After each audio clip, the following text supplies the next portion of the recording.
At this place in history, we're at Greenmount Cemetery in Burlington. Steve Perkins isn't available to join us this week, but one of Steve's predecessors as executive director of the Vermont Historical Society has stepped in to join us. Kevin Graffagnino is here. Now, Kevin, someone that you've written about very recently brings us here.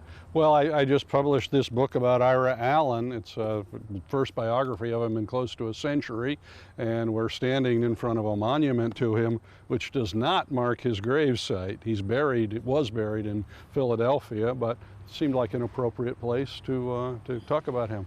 A lot of people in our area might be at least familiar with Ira Allen on a cursory basis.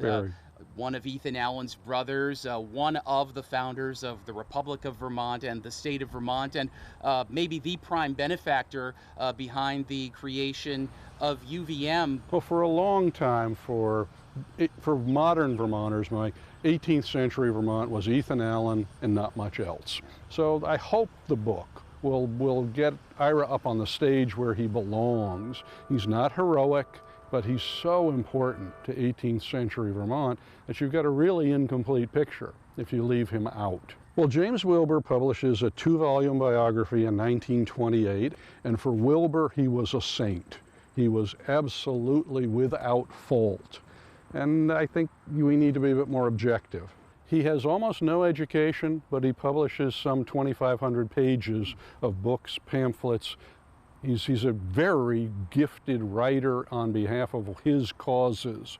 And most of his life, his cause is the state of Vermont. Independent Vermont, then in statehood. He's our most prolific 18th century Vermont writer. He's a guy who drives two horses, the interest of Vermont and the interest of Ira Allen. And he manages to keep them both going. He is often selfless and brave and courageous on Vermont's behalf, but he's always aware of what good it can do for him and his family financially.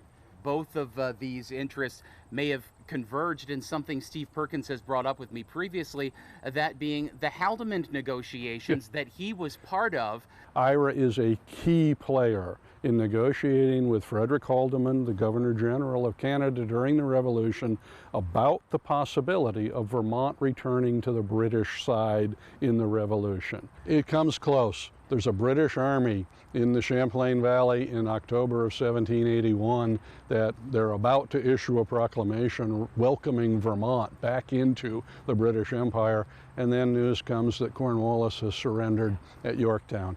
That Ira keeps the negotiations going after the war ends. So it wasn't just to keep the British bottled up in Canada.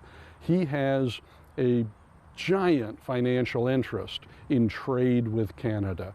Ira Allen's burial in Pennsylvania rather than Vermont has a great deal to do with his interest in trade with Canada. We'll explore that next week at This Place in History.